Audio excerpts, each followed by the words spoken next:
Hi hello friends, ನಮಸ್ಕಾರ. Welcome to my channel. ನಾನು ಲಕ್ಷ್ಮಿ. ನನ್ನ ವಿಡಿಯೋ ಹೊಸದಾಗಿ ನೋಡ್ತಾಯಿದ್ರೆ ಸಬ್ಸ್ಕ್ರೈಬ್ ಮಾಡಿ. ಅದ್ರ ಪಕ್ಕದಲ್ಲೇ ಬೆಲ್ ಬಟನ್ ಐತೆ, ಅದನ್ನು ಪ್ರೆಸ್ ಮಾಡಿ. ನಾನು ಹಾಕೋ ವಿಡಿಯೋ ನೋಟಿಫಿಕೇಷನ್ ನಿಮಗೆ ಮೊದಲೇ ಬರ್ತೈತೆ. ಲೈಕ್ ಮಾಡಿ, ಕಾಮೆಂಟ್ ಮಾಡಿ, ಶೇರ್ ಮಾಡಿ, ನನಗೂ ಸಪೋರ್ಟ್ ಮಾಡಿ. ಎಲ್ಲರೂ ಹೇಗಿದ್ದೀರಾ, ಚೆನ್ನಾಗಿರ್ತೀರಾ ಅಂತ ನಾನು ಭಾವಿಸ್ತಾ ನನ್ನ ವಿಡಿಯೋನ ಸ್ಟಾರ್ಟ್ ಮಾಡ್ತೀನಿ. ಸೂಪರಾಗಿರೋಂಥ ರೆಸಿಪಿ ತಂದಿದ್ದೀನಿ ಇವತ್ತು. ಸಖತ್ತಾಗಿರೋಂಥ ರೆಸಿಪಿ ಅಂತಲೇ ಹೇಳ್ಬೋದು.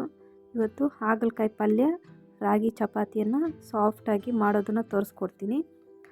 ಒಂದು ಬೌಲ್ ತೊಗೊಂಡಿದ್ದೀನಿ. ಒಂದು 4 ಕಪ್ ಆಗೋಷ್ಟು ನೀರು ಹಾಕ್ಕೊಂಡು ಬಿಸಿ ಮಾಡ್ಕೊತೀನಿ. ಅದಕ್ಕೆ ನಾನು ಹಾಗಲಕಾಯಿನ ಕಟ್ ಮಾಡ್ಕೊಂಡಿರೋದನ್ನು ನಾನು ಹಾಕ್ಕೊಳ್ತಾ ಇದ್ದೀನಿ.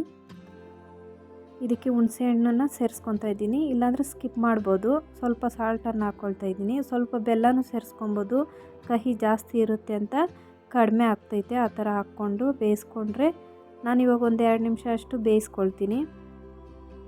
ಒಂದು 5 ನಿಮಿಷ ಅಷ್ಟು ಬೇಯಿಸ್ಕೊಂಡಿದ್ದೀನಿ ನಾನು. ಕಹಿ ಎಲ್ಲ ಬಿಟ್ಕೊಂಡ್ಬಿಡುತ್ತೆ. ಒಂದು ಕಡಾಯಿ ತೊಗೊಂಡಿದ್ದೀನಿ. ಅದಕ್ಕೆ ಒಂದು 2 ಟೇಬಲ್ ಸ್ಪೂನ್ ಅಷ್ಟು ಎಣ್ಣೆ ಹಾಕ್ಕೊಂಡು ಬಿಸಿ ಆದ ನಂತರ ಬೆಳ್ಳುಳ್ಳಿನ ಒಂದು ಗಡ್ಡೆಯಷ್ಟು ತೊಗೊಂಡು ಜಜ್ಜಿಕೊಂಡು ಹಾಕ್ಕೊಂಡಿದ್ದೀನಿ. ಕರಿಬೇವು ಸೊಪ್ಪು ಸ್ವಲ್ಪ ಹಾಕ್ಕೊಂಡಿದ್ದೀನಿ.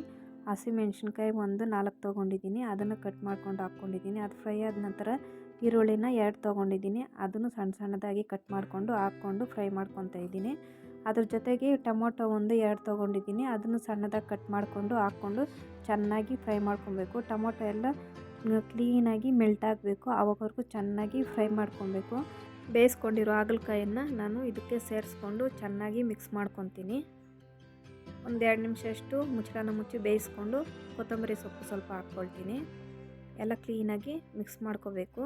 ಇದಕ್ಕೆ ಪಲ್ಯದ ಪೌಡ್ರು ಒಂದು 2 ಟೇಬಲ್ ಸ್ಪೂನ್ ಹಾಕ್ಕೊಳ್ತೀನಿ. ಅದು ಬೇರೆ ವಿಡಿಯೋದಲ್ಲಿ ನಾನು ತೋರಿಸ್ಕೊಟ್ಟಿದ್ದೀನಿ ಪಲ್ಯದ ಪೌಡ್ರು, ನೋಡ್ಕೊಳ್ಳಿ. ಅದ್ರ ಜೊತೆಗೆ ಸ್ವಲ್ಪ ಸಾಲ್ಟನ್ನು ಸೇರಿಸ್ಕೊತೀನಿ.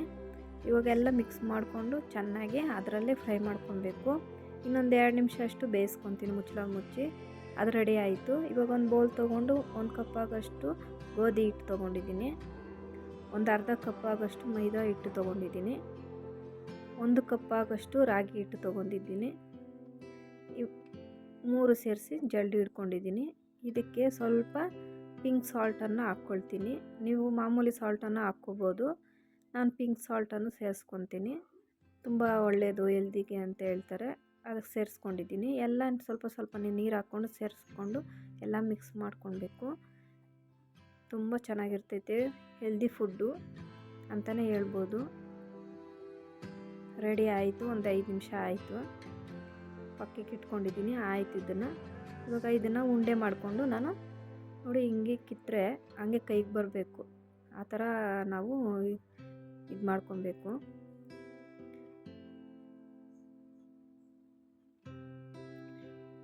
ರೆಡಿ ಆಯ್ತು. ಇದು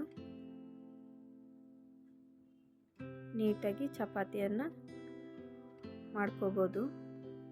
ಸೂಪರಾಗಿರ್ತೈತೆ. ಯಾರ್ಯಾರು ಹಾಗಲಕಾಯಿ ಇಷ್ಟ ಇಲ್ಲೋ ಈ ಥರ ಮಾಡ್ಕೊಂಡು ತಿನ್ನಿರಿ, ಸೂಪರಾಗಿರ್ತೈತೆ.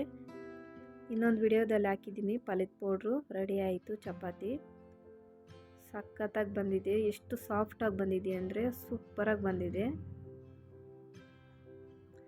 ಈ ಥರ ಮಾಡಿಕೊಟ್ರೆ ಕಣ್ಣು ಮುಚ್ಕೊಂಡು ತಿಂತಾರೆ. ನೋಡಿ ಎಷ್ಟು ಸಾಫ್ಟಾಗಿ ಬಂದಿದೆ, ಚೆನ್ನಾಗಿದೆ. ಬೆಳಗ್ಗೆ ಹೊತ್ತು ಬ್ರೇಕ್ಫಾಸ್ಟ್ಗೆ ಸಖತ್ತಾಗಿರ್ತೈತೆ. ಮಕ್ಳಿಗೆ ಬಾಕ್ಸ್ ಬೇಕಂದ್ರೂ ಮಾಡಿಕೊಡ್ಬೋದು.